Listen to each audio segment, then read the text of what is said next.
Сайн байцгаана уу? Та бүхэнд энэ өдрийн мэндийг хүргэе. За манайх амтлаг лимо гэдэг төрийн бас байгууллага байгаа. За хүүхдийн төлөө сайн үйлсээ нэгдэж байна.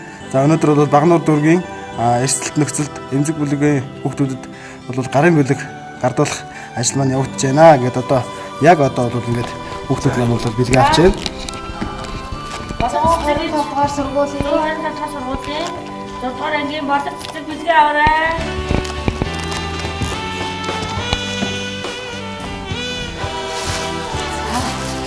Боловч сургуулийн 6 ангийн сурагч мөх бэлгээ аваарай.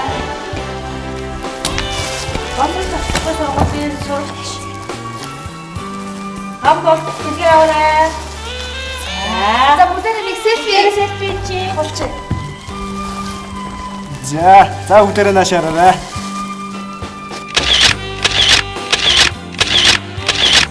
Монгол Улсын хүүхд хамгааллын тухай хууль 8-4 сонин хэвлэл, телевиз, радио, цахим сүлжээ ашиглаж хүүхдийн хувийн нууц таалдаж, дууд дүрсний бичвэр, гэрэл зураг тараасан, эсвэл гэмт хэрэг зөрчил үйлдсэн гэж мэдээлсэн, олонний өмнө бутаасан ажилтан албан тушаалтан, эргэн хуулийн этгээдэд хууль заасан хариуцлага хүлээлгэнэ. Зөрчлийн тухай хуулийн 6-гийн 20 дугаар зүйлийн 3-2 бусад хэлбэрээр хууль бусаар нэрийг нь барьж ашиг олох, эрүүл мэнд, амь нас, нэр хүндэд харчлах, эсвэл аюул учруулах тоглоом наадамд оролцуулсан бол хүнийг 101-тэй тэмцэх хэмжээний төгрөгөөр, хуулийн этгээдийг 1000-тэй тэмцэх хэмжээний төгрөгөөр торгоно.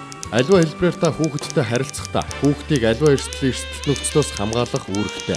Таны хийсэн санаандгүй ганцхан үйлдэл хүүхдийн нэр төрийг гутаанд оромжлох, ичвэртэр байдалд оруулах, сэтгэл гутрал, гэмт хэргийн хохирогч болох эрсдэлд өртөж болзошгүйг анхаарна.